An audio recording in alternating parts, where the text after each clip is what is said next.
Hey, I'm John Allure. Before you listen to this episode, a couple of things. These are podcasts from the first season of Who Killed Theresa, and they're very raw. They were unedited. I haven't gone back and checked over them. I pondered about whether I should do these. Many people found them, I do, amateurish and kind of not very good, but others really kind of liked that raw nature to them. So I've just released them as they are. Don't come to me asking questions about them. This was an iterative process. So what I thought 7 years ago is not what I believe today. And then on that note, I'll be closing down Who Killed Theresa over the next 6 months. I'll run the remaining of the first season episodes. But I've started a new podcast called Undiluted Hocus Pocus, The Wonder of Problems. We'll talk about puzzles and games, and sometimes we'll talk about unsolved murders and police negligence. And you can find that on Spreaker at Undiluted Hocus Pocus. Also, you can check it out on all your major platforms, Spotify and iTunes, etc. And we'll set up social media pages for it as well. So it's a pretty unique name, Undiluted Hocus Pocus. If you put it into a search engine, I'm sure you'll find us. Thanks for listening, and once again, life isn't fair, justice is blind and dysfunctional, and some cops aren't smart like on television. This is Who Killed Theresa. Hi, welcome to the podcast. This is Who Killed Theresa, and I'm your host, John Allure. Something happened this week. I got put on a top 10 list, the top 10 true crime podcasts, which is very nice. Didn't expect to be put on a list like that. Well, on the other hand, as the old Groucho Marx jokes goes via Woody Allen, I never want to belong to a club that would have someone like me as a member. I recognize I am part of the true crime universe, although true crime it's very popular. There's a lot of different types of people who have interest in this. I knew this getting into this, and nevertheless, I'm slightly suspicious of it and like to hang around the periphery of the whole sphere. However, and a shout out to Emily Thompson from Ireland, who's a crime writer who put the list together for True Crime Radio on Auto Radio. Thank you very much, Emily. That's very kind of you. I thought it was only right for me to see to do a little research and get to know the other 9 entries on the list. So I did. The first one I knew, it's Serial. I don't know what in the name of high hell I'm doing on a list with Serial, but I'll take it. Serial, I do know. I listened to it. Actually, I think it's one of the first podcasts I ever heard. Whenever I travel to Canada by car, and when I travel with a car, it usually means my kids are with me. In order to pass what is a drudgery of time, if you drive to Montreal from North Carolina, it can take 13 hours. However, if you drive to where my parents live, where they still live in St. John, New Brunswick, on the East Coast, it can take upwards of 16 hours. It's usually a 2-day trip. However, right when we hit New York City is when we make the decision to either stop for the night or are we gonna suck it up and gun it and go go all the way. This particular time, about 2 years ago, we sucked it up, and you're driving through Connecticut, you hit Boston, and then once you get into Maine, you're getting really punchy. Probably 10 o'clock, 11 o'clock at night, and you hit that interior of the state of Maine, which is so rustic it's about 4 or 5 hours till you get to Bangor. And Bangor's sort of the last stop. You have to travel the bypass around Bangor, Maine, to the east side of the city. And as you come up this little hill, there's a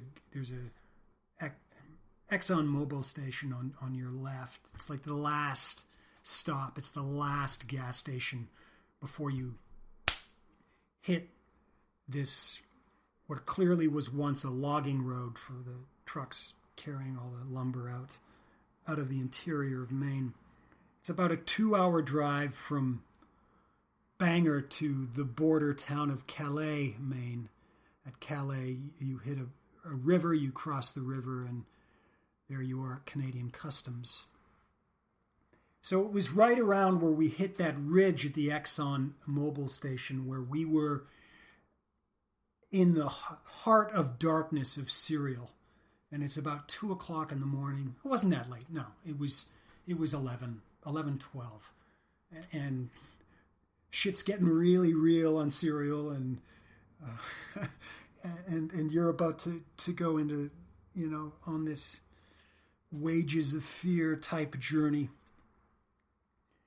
One of my daughters found out that there was going to be a meteor shower that night, so about halfway between Bangor and Calais, she insisted that we stop on this plateau.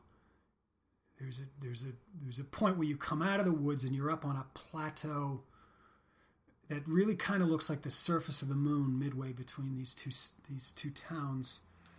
Best place for viewing. It was a clear night, so she makes a stop. We get out, we look at the meteor shower. It's beautiful, blah, blah, blah. If you're from the Maine area, I think you know exactly where I'm talking about. Sort of kind of meadows there's a lot of boulders and rocks around there. That's why I say it looks like the surface of the moon, like the landscape from the movie Wages of Fear. And it's right around, there's this place along this road where there's I think it's a 1950s tow truck that's sitting atop of like a 30-foot metal pole to advertise for, Jake's towing service or something, something like that. It's right around there anyway. So, we're out there looking at it, but at the same time, it's like, get the hell back in the car. I'm scaring the crap out of me. Get in the car, you make the final haul to Calais, you cross the border. You're almost at St. John, New Brunswick. So that was my Serial experience. Second on this list, and I believe it's by the same producers as Serial, is S-Town. Now, obviously, I've heard of S-Town. I haven't listened to it yet. I'm saving it for our trip this summer to Canada. That's going to be our listening. But the remainder of the ones on the other 7 I listened to, I had not heard of any of these podcasts because I don't really truck in that world for reasons that should be fairly apparent. But you know what? I really enjoyed them. I sort of communicated with some of the people who made them. I really dug them. I thought and learned a lot. I think I was originally timid to go out into this realm, this world, partly out of insecurity. What if somebody's better than me? Crap like that. And stubbornness. I'm not going to change the way I am. I'm making my podcast. Dang it. You can't make me make it your way. So, but I went out and there's a lot of good stuff. In no particular order. And if I forget someone, don't take offense. But Sword and Scale, really enjoyed that. And I'm not doing this as a quid pro quo advertising thing, okay? I'm just doing this because I want to do this. So let me get that straight. I'm not expecting somebody now to talk about my podcast and their podcast. We'll get into that. It's a little silly. But Sword and Scale, great. It was an episode on the Canadian serial killer Clifford Olson. I listened to a podcast by two ladies called Misconduct. The particular episode was about the murder of Elizabeth DeCaro. Really, really sad. they document this prolonged history of domestic abuse against this woman by the husband, and inevitably you know how it ends. I think what I found most enjoyable about it is so our hosts are trying to be very objective at first, but increasingly you can feel them getting outraged, as they should, with Takaro's husband's behavior. Slowly they begin to editorialize more and more. A few more and more wry comments are thrown in. And that was really, for me, that was the pleasure of the episode, was watching it begin objectively and then slowly it involving them on a more personal level. Minds of Madness is a Canadian podcast. A couple of young guys, I think. I listened to Greyhound Bus 1170. This is I chose that one because I was familiar with the case, but I really didn't know the details. It documents a tragedy that happened on a Greyhound bus out of Winnipeg, Manitoba, where a schizophrenic individual had an episode on the bus and decapitated a fellow passenger. It is the most gruesome 30 minutes and sort of just nail-biting 30 minutes I've listened to, but in no way exploitive, I thought. I thought they did a really good job of balancing, telling the story of what was unimaginably gruesome with the victim's perspective. And finally, Case File, which is a podcast out of Australia by this guy who chooses to be anonymous. I think that a lot of the other ones are indie produced, including mine. This one was a little more professionally done. It was the case of Jennifer Pan, which was a Canadian case.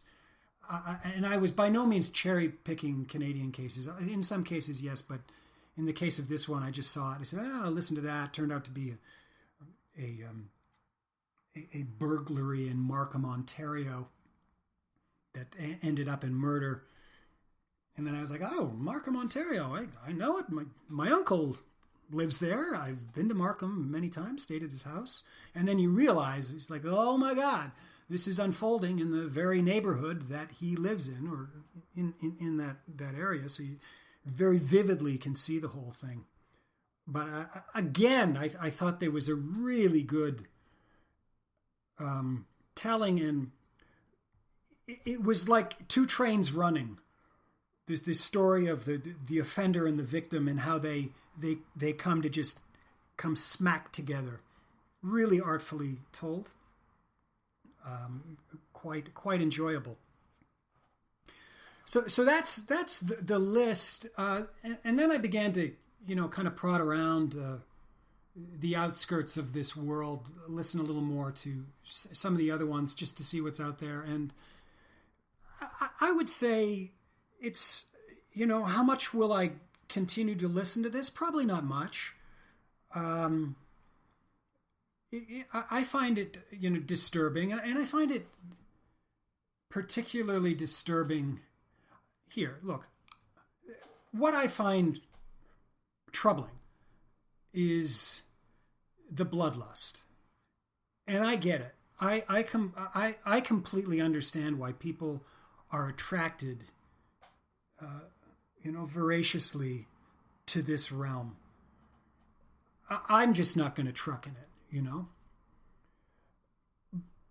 I wish, there was more of a victim's perspective in a lot of these. And as I've cited, in a lot of them, there really was. Certainly, the ladies who did misconduct, and if I didn't say it, I will say it, a tremendous empathy for Elizabeth Takaro, and again, did a very, very good job of relating the victim's point of view.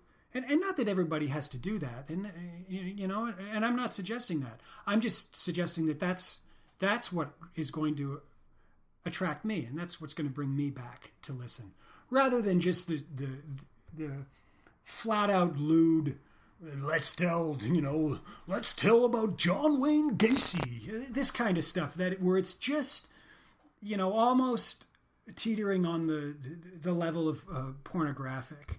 I'm just not going to go there. But what I do find offensive is in some of these where they say, they pay lip service to the victim. They say, the true crime podcast you've all been looking for. Being respectful to the voice of victims. And there's absolutely nothing in the podcast that even pays a modicum of respect for victims. If you're going to be,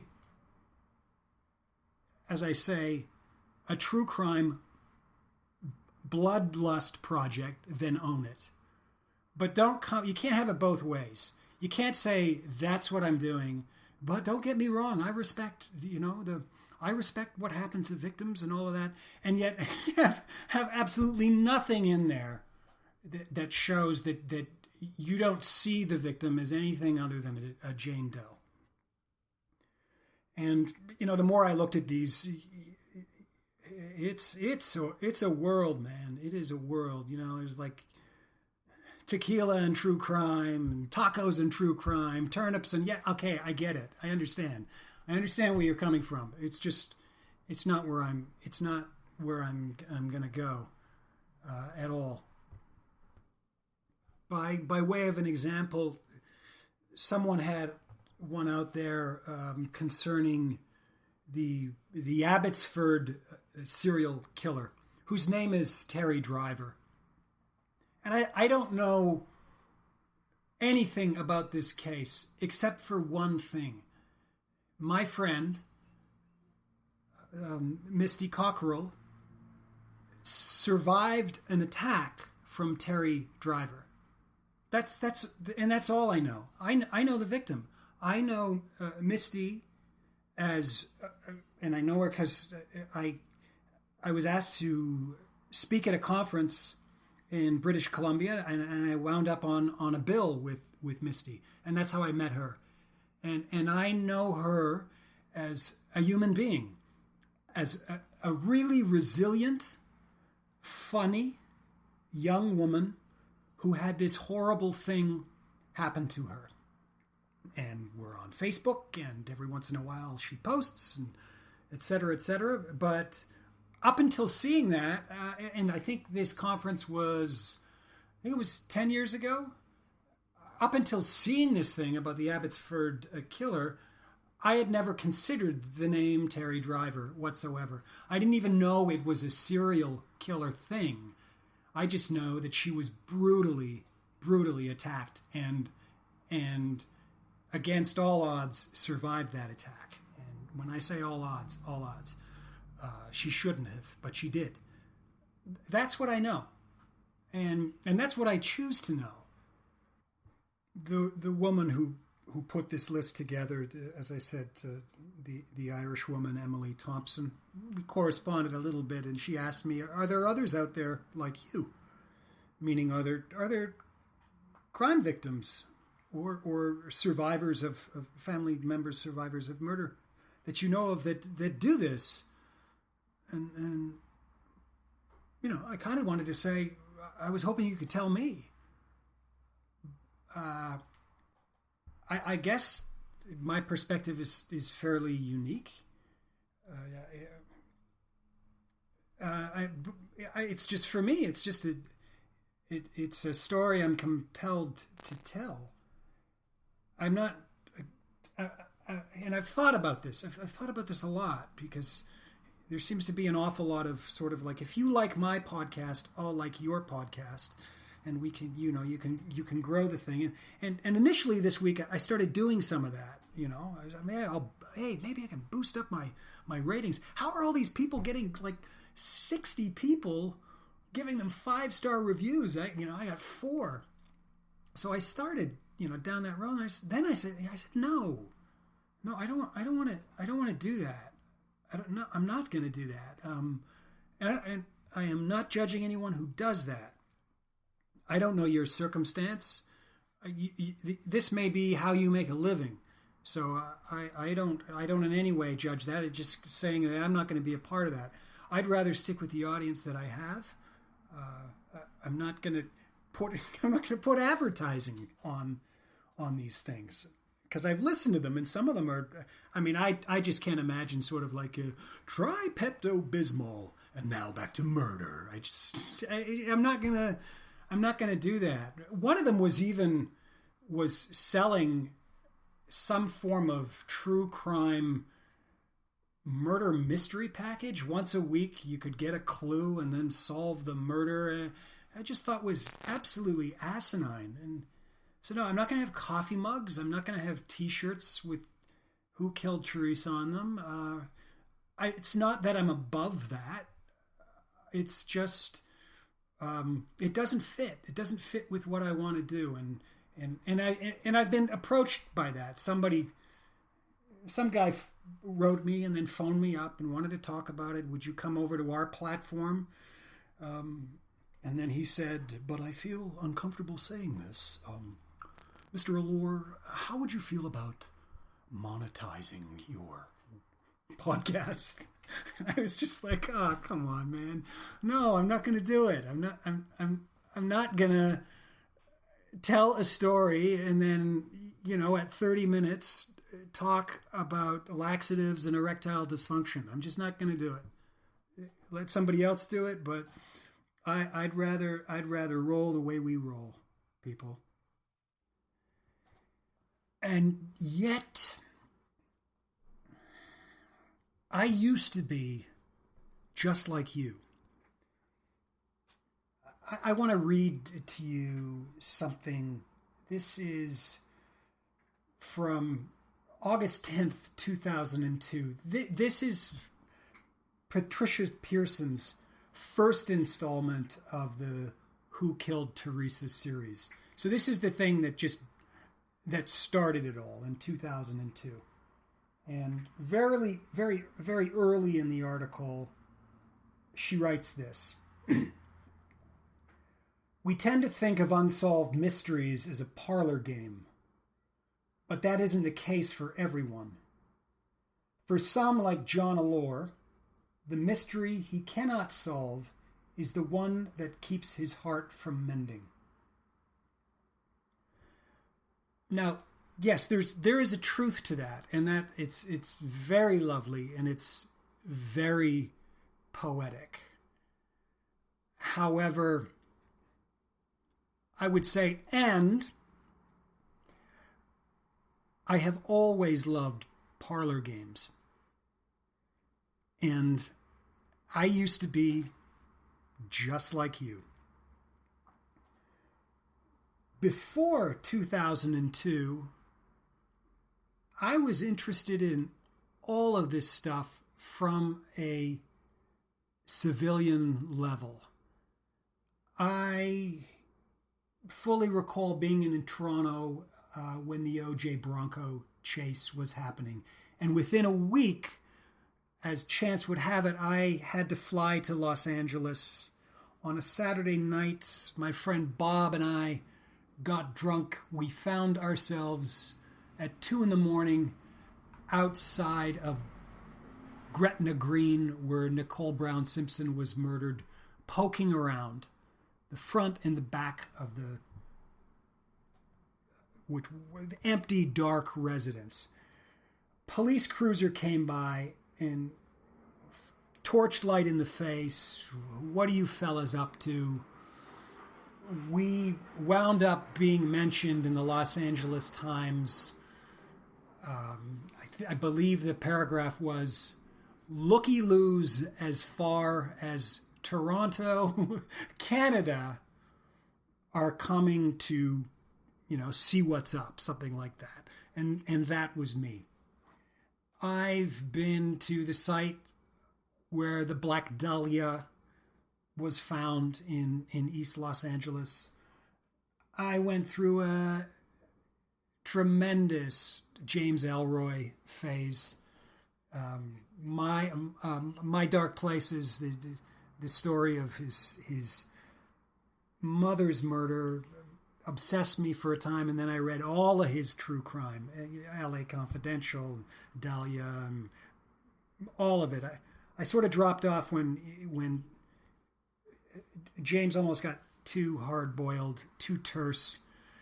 What once were, he might have a sentence with a comma, and then just these staccato sentences, and then finally it was, I didn't, again, it sort of reduced itself to pornography, and that's when I jumped off the Elroy train. But I was certainly on that train, without a doubt. And this is prior to me even having the flash of an idea that anything that happened to my sister had anything whatsoever to do with a murder, let alone a serial murder. And then in terms of parlor games, well, that's my whole origins. As kids, Theresa loved riddles and puzzles and all of that shit. As I sit here recording this, I look to my left and I'm looking up in the closet and I see all of our old board games from when we were kids. I'll just read these off to you. Clue, Monopoly, Face Off, Risk, Admirals, Careers, Billionaires. These are all games that we played repeatedly all our lives. So games and puzzles were always a part of her life. And actually they even infiltrate themselves into this podcast. And I've been thinking about that and waiting to bring it up. But I will do different things and I'm fairly confident I'll get the timing right. This is the 24th episode of Who Killed Theresa. This time of that I am quite sure. But in the preceding episodes, I've often planted a seed of an idea or story that I knew I might harvest later. I've thrown things out there that I know are deliberately vague or might kind of cause the listener to go, what? You're not even going to answer that? And it's like, well, no, I kind of want you to either answer it, or it was an attempt, and maybe clumsily so, to engage an audience, to see if people would come back and say, yeah, well, what about or this, that kind of thing. Obviously it never really worked, but still, that's what I was striving for. And then I will even, I'll put clues to things in episodes. I'll give you an example. So we were talking about, I'm sorry, I'm just pulling it up here. Okay, a couple of episodes we were talking about the cases of the Chateauguay killer, of the murders of Norma O'Brien and Debbie Fisher. And I had stated how there had been a publication ban and that the person who was arrested for those crimes, his name could not ever be mentioned. So I just referred to him as MX. If you look closely, the name of the person responsible for the murders of those two young girls is clearly indicated in that episode. You just need to know how to look and where to look. But it is visually right in front of you. And, this may be silly or immature or whatever, but really what it is it's a call and answer to, frankly, to my sister. She liked games. I like games. If I'm going to do this, I'm going to have fun with it. So why not put clues and stuff like that into the podcast? I'll enjoy it. It can be a little in-joke for me. You can certainly listen to the podcast on one level, but it also operates on another level where you could go back and kind of go, oh, I didn't catch that. So yeah, I am doing that. And just to play with an open hand here, I'll tell you what I'm going to do.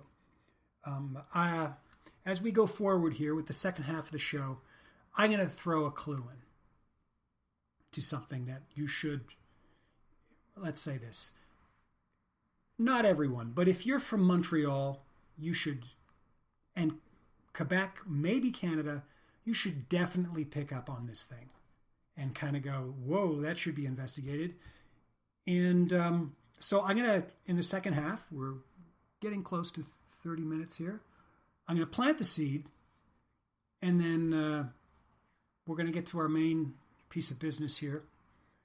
And then at the end of the episode, I'll do a coda, and I'll just, as I say, play with an open hand and tell you exactly what the clue was. How's that? Sound like fun? Sounds like fun to me. A regular listener to this podcast is traveling to Montreal this weekend for the first time. They've never been there, so they're going to see the city. And they asked me for some advice about, where to say and what to do, what to see, where to eat, all that kind of thing, which I gladly gave. They also said, I want to do a true crime tour, take the map, go to the where the victims disappeared, where they were found, etc. I said, have at it, knock yourself out, go and do that. Why not? I do it myself. They said, I'm traveling by car because I want to be able to get around. And I thought, oh, no. If you've driven in Montreal in the last, as long as I can remember, at least 20 years, there is so much construction on the roads and overpasses, etc. It is in a constant state of rebuilding that is endless. It looks quite literally like a war zone. And I remember that from the last time I was there, I chose not to rent a car. I flew into the airport, took a bus downtown, and then proceeded to buy like a 3-day bus and metro pass. And driving from the airport to downtown Montreal, I think the bus stopped at the Atwater metro station, was quite literally, again, looked like a war zone, looked like the surface of the moon. There was so much dug up or being dug up, and so many detours, and one lane this and one lane that. So no, you cannot be mobile in a car. And but you can be with this bus and subway system. I think this is the first time since I was a kid I had opted to do it that way. I stayed on Saint Denis in the East End, and yes, I did deliberately stay there because I wanted to see firsthand these sites, the Liaison Bleu, where her house was, where Jocelyn Houle disappeared, etc., etc. I think we've talked about this before with these cases: Houle, Blais, Bazinet, Dorion, Tremblay. There is the possibility of a commuter offender stalker. So I wanted to map that out and take the bus and take the subway and see if that conclusion was viable. It is very much. I think we've mentioned this before, that it's one thing to be in a town or a village where you might need a car in order to be mobile, but when you switch to a city, a heightened urban environment, you switch it up, and you can do things like stalk people in close proximity and get away with a blitz murder and disappear into the city quite quickly merely by walking a block or hopping a metro or waiting for the bus. Now, I bring this up about the immobility in a car in Montreal, because I can tell you, if you think, well, wow, what is this chaos and dysfunction with Montreal always being under construction? I can tell you that it is quite systemic and deliberate dysfunction. We recently in Quebec, if you don't know, had a public inquiry, and Quebec loves its public inquiries, as does Montreal. But the most recent one was the Charbonneau Commission. And this was an investigation, an inquiry into corruption in the construction industry. And it basically concluded what everyone already knew, which is that there were tremendous corruption in the construction industry, with direct ties to the mob and the mafia, all the way back to the origins of the mafia in Sicily, and that parties in the administration at City Hall, it was a pay to play arrangement. Construction contracts were inflated. There were payoffs to planners and the gatekeepers of permits in City Hall. And this also infiltrated all the way at the political level with political parties. And that was the conclusion of Charbonneau. And as I say, there is no lack of public inquiries in Canada or Quebec.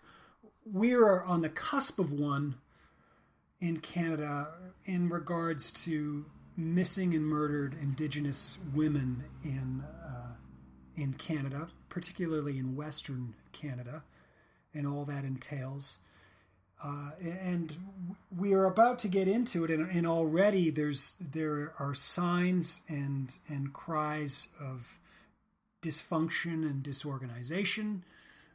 They can't even give the public, which forms part of that word or that term, public inquiry, a schedule and an agenda of where meetings and events will take place. And I think I've expressed my feelings on these things before. It's a tremendous expense at the taxpayer's expense to do these things. And they're really political theater. And very often, after the bill is told, there's 20 to 30 millions of dollars, these inquiries make recommendations. And of course, here's the pratfall. The recommendations are never enacted. This happened in the 1990s with the Poitras inquiry, the Poitras Commission. This was an investigation into malfeasance at the hands of the Sûreté de Québec. They had fabricated evidence. They were caught. The whole thing blew up. Poitras made something of up to 75 to 80 recommendations, including, the one we hear all the time with police is we want a civilian oversight body. No one would ever agree to that. They agreed to very little in the Poitras affair. And after millions and millions of dollars at the taxpayers' expense, everything went back to normal and nothing was ever solved. And as I've said, past is prologue. And right now we have an inquiry into the Montreal police force, and the watchdogs are fellow police agencies, the Longueuil Police, Sûreté de Québec. And we're about to go through this affair where they're going to look back at the administrative practices of the Montreal police force for the last 10 years, and they're going to clean it up. But of course, we know that they never clean it up. And of course, this is at its essence a travesty of justice. The matter of the missing and murdered Indigenous women is no laughing matter. And I even looked at a comment on an article that came out this week where somebody disgustingly said, we all know that 80% of these cases have been solved because in 80% of the cases, it was a matter of domestic violence and the family was responsible. So why are we wasting all the time? Well, I think we're investing all the time because legitimately we need to find out why with Indigenous women this is the outcome. And then you need to trace it all the way back to the origins, which may in fact be exactly what you're talking about. But what is happening in those disenfranchised communities to allow this to be the outcome? And this is a responsibility of everyone. I can't sit back and say, well, this is an Indigenous matter, and I know nothing about that. Well, it's my responsibility to get educated on these matters. And it should not always be the obligation of the Aboriginal population and the Indigenous to carry the flag for these matters. That's a tremendous burden. And we owe it to those people and to those cultures, these other cultures, to sometimes be the standard bearer and to stand up and to lead the charge, because I can tell you they get fatigued and quite honestly, I'm sure feel bad about constantly being perceived as whiners or somehow